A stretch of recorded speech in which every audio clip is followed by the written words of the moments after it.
Position of the Speaker of Parliament.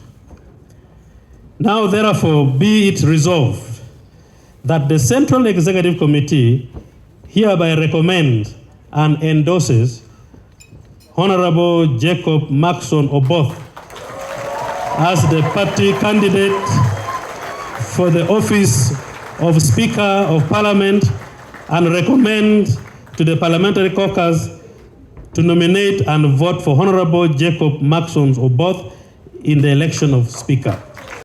NRM endorses Oboth and Tayebwa for top parliamentary posts. I am Dennis Ngora. The National Resistance Movement Parliamentary Caucus has unanimously endorsed West Budama MP and Defense Minister Jacob Maxson Oboth for Speaker of the 12th Parliament and Rwanda North County MP Thomas Tayebwa for Deputy Speaker.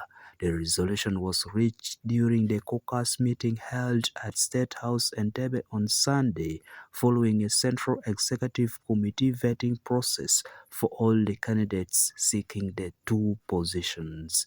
NRM Secretary General Richard Todwong announced the party's endorsement, calling on all NRM legislators to rally behind the two candidates during the elections scheduled for Parliament on Monday. Position of the Speaker of Parliament.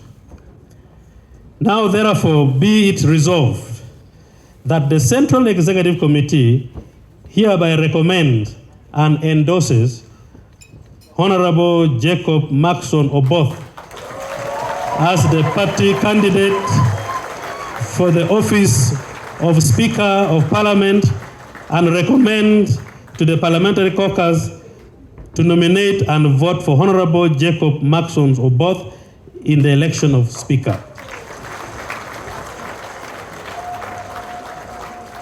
Be it further resolved that the recommendation of Honorable Jacob Maxson Oboth is grounded in and supported by the following considerations. 1. Proven legal skill.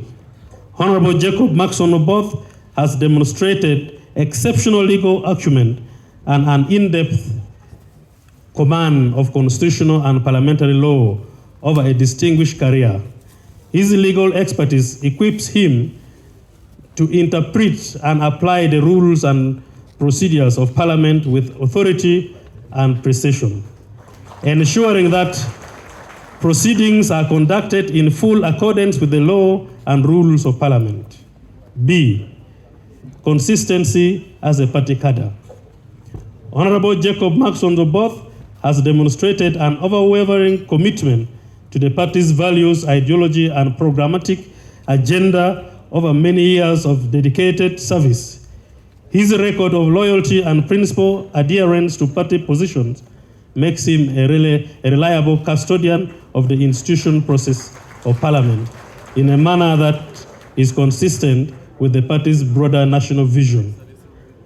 And C, a uniting and uncontroversial factor.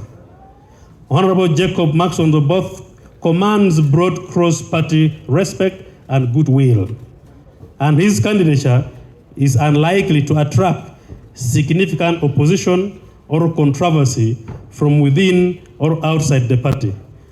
His disposition as a unifying figure is of particular strategic importance at the time when the nation requires stable, inclusive, and effective parliamentary leadership.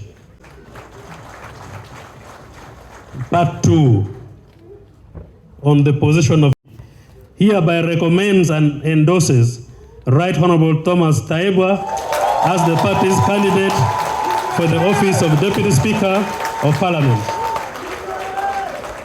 and recommends to the Parliamentary Caucus to nominate and vote for Right Honorable Thomas Tayebwa in the election of Deputy Speaker.